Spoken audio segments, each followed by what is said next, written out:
Right, so you made your contact now, and now it's time for a QSO. A what? A QS what? Don't panic, don't panic. Everything will be explained.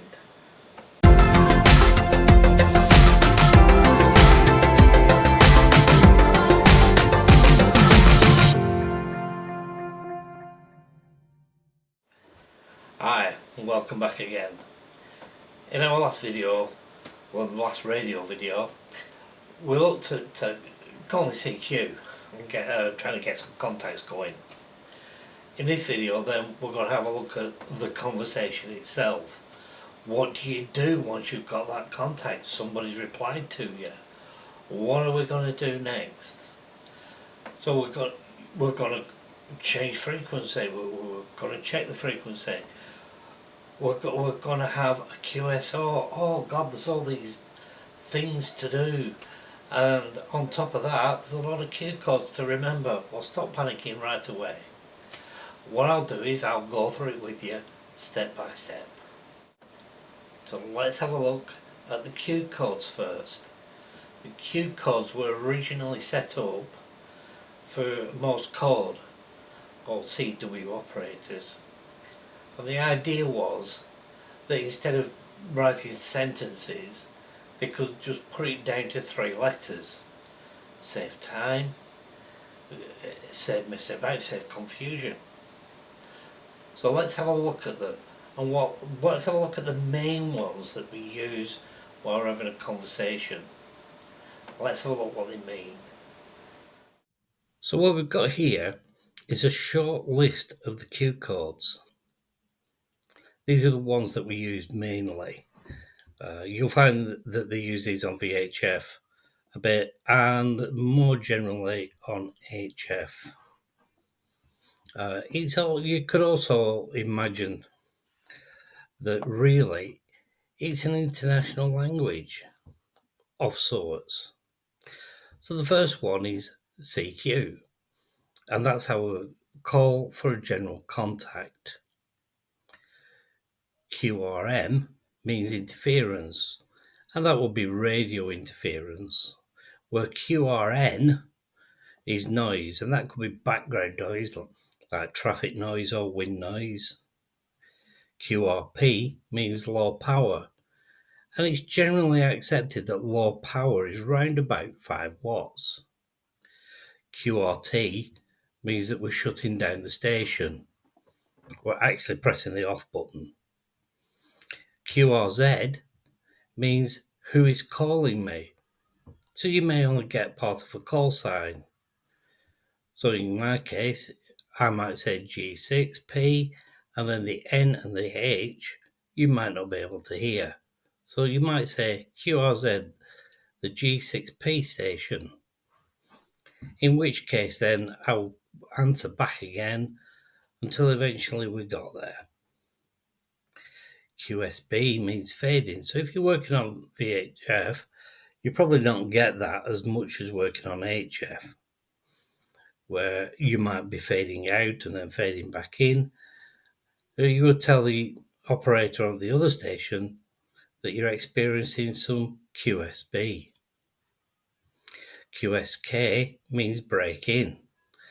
Now by this, we mean breaking into a conversation. Typically on VHF, and in this country, it is polite to just say your call sign. So 2 people are talking, I just wait till a gap, and then simply say G6PNH. The polite thing to do would be for one of the operators or the next operator to confirm that they've heard me. They'll probably carry on with the conversation and bring me in when they're happy to do so. Now, QSL actually means confirmation that you've had a radio contact.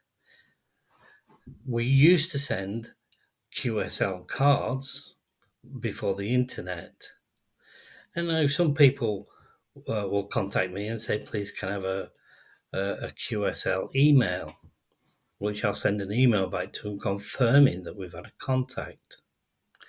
However, moreover, I hear QSL being used as a way to say handing the microphone back to you, or it's your go, your turn to talk.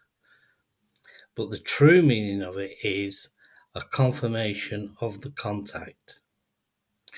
A QSO, that is a contact and a conversation. Obviously, you can't have the conversation without getting the contact. So QSO generally means that you're having a conversation. We would normally say, if we just made the contact and we passed minimal information, that we've only had a contact and we haven't had a QSO. QSY means changing frequency.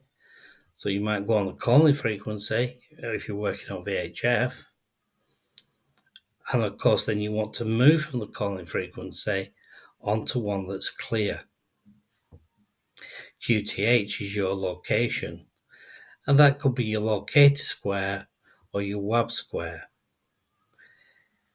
If you're wondering what your location is, you can look back at one of my videos entitled Where Am I? And that will help you find your location.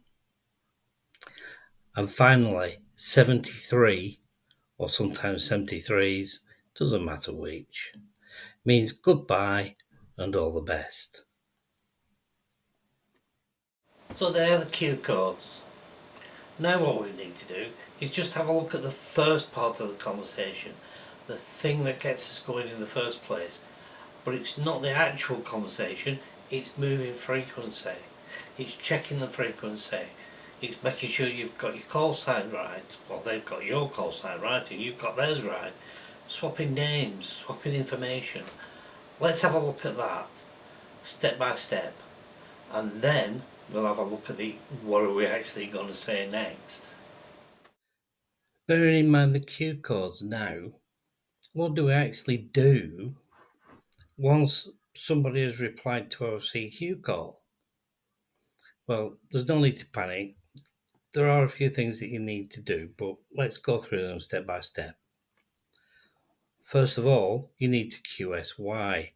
If you look at your Q codes, that means move to another frequency. Then just check that the frequency is clear. Confirm each other's call signs.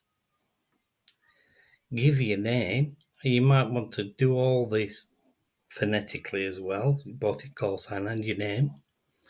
Give your location. That might be your locator square and your WAB square. See, you can have a look at the video about where I am, and that will give you your locator and your WAB square. I know I've mentioned that already in this video. You might also want to give some signal and audio reports.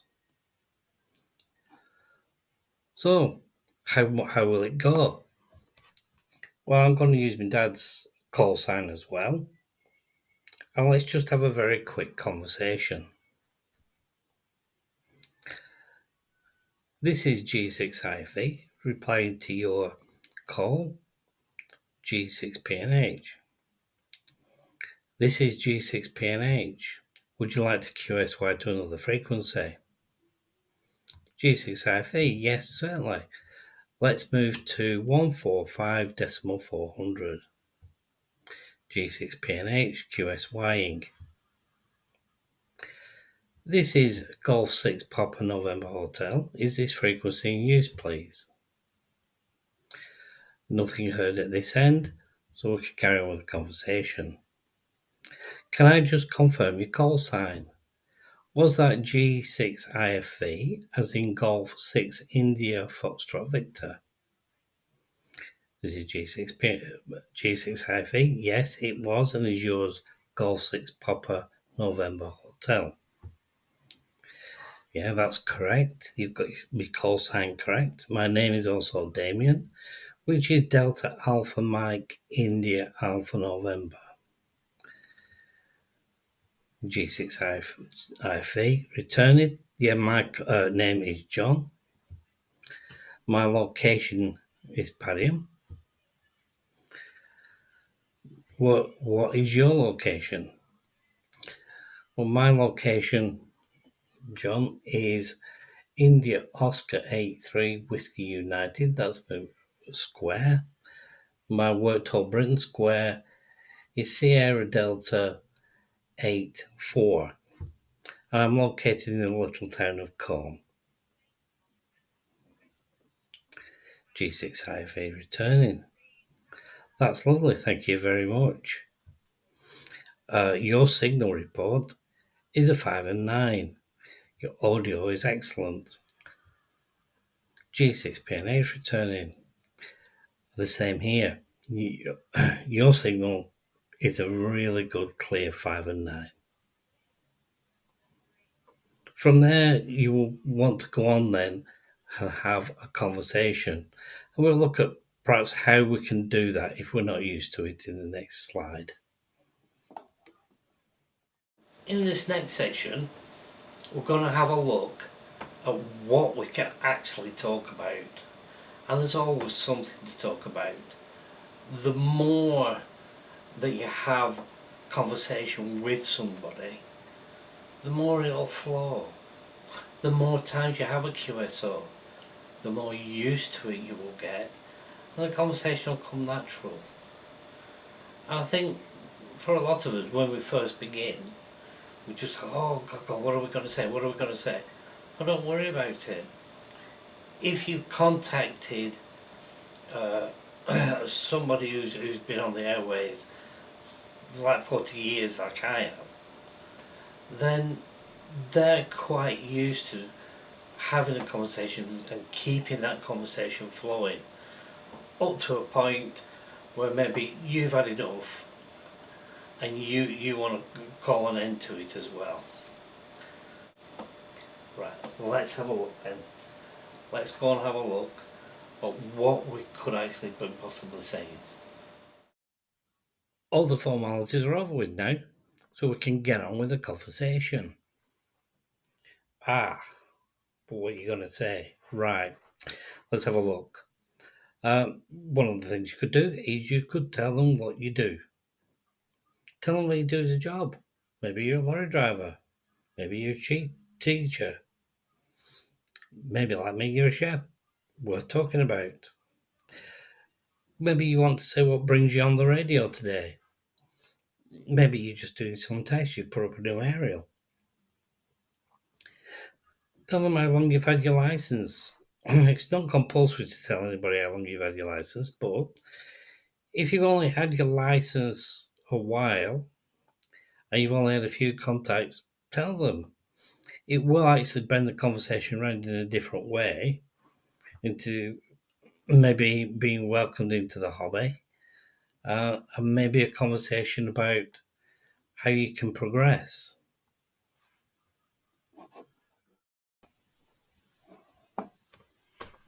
One good way of getting a conversation going is to ask a question. What's the weather like where you are? That's always a favourite. Even if you're working on HF and you get somebody who does want to have a QSO on HF, you'll find that what is the weather like where you are is quite a common question. What are your plans for the rest of the day? It might be that you're going to go and carry on putting this aerial up, maybe altering its height or something like that, or maybe you're going to try another one, or maybe you're going out for a meal. Doesn't matter. It starts a conversation going. What are your plans for the weekend? You might be actually surprised. There might be a net going on that you can get involved in. You could even ask if they've seen a recent TV show, but usually you'd want to ask a relevant one. You may even want to ask if they've seen anything on YouTube of any interest. It's surprising how many people on the radio watch YouTube instead of the normal television. Now you've come to the end of your conversation. You've come to the end of your QSO. What next?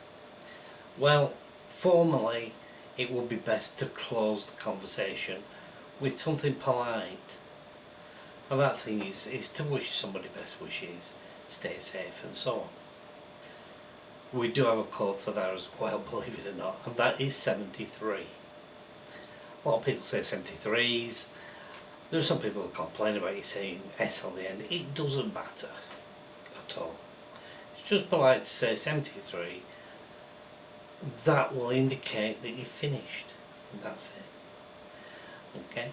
After that, you might want to say, just listen to the frequency for a few minutes, just in case there is somebody there. Sometimes there's somebody there who wants to just go in and say, hello, how are you doing? You might want to go QRT. QRT, of course, as we looked at earlier, means that's it, I'm closing the radio down. You perhaps should go and make yourself a cup of coffee or having your tea or something like that. And that will bring us to the end of the conversation, or the end of your QSO. So I really hope that this has helped you, and I really hope that you pick up the microphone and just give it a go. At the end of the day, what's the worst that can happen? If you get somebody grumpy on the other end who doesn't like it, just move somewhere else. Go and call again. There's plenty of people out there who will talk to you properly. So don't worry about any cranky person. They're not worth worrying about. It's a hobby at the end of the day. So go and enjoy your hobby. So that's it from me for this video. All I've got now is to wish you best 73s, and I'll see you on the next video.